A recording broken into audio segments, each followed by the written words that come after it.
Mushuklarning zikri qanday ekanligini bilasizmi? Mushuklar inson tiliga yaqin bir tilda zikr qilishadi. Yaxshilab quloq solsangiz, imon qulog'ini ishlatsangiz, buni siz ham anglaysiz.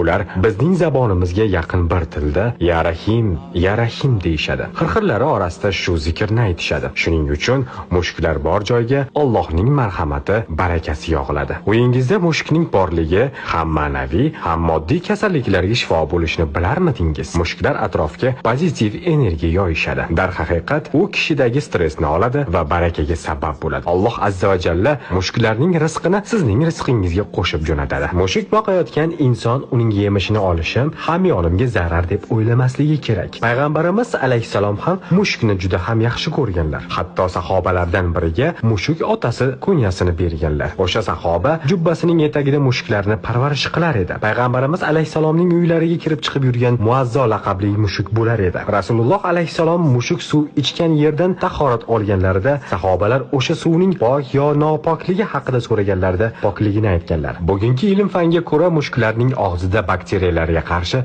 moddalar borligi aniqlangan. Ushbu video manfaatli bo'lgan bo'lsa, mushuksevar do'stlaringizga yuborib qo'ying va bizga obuna bo'lishni unutmang.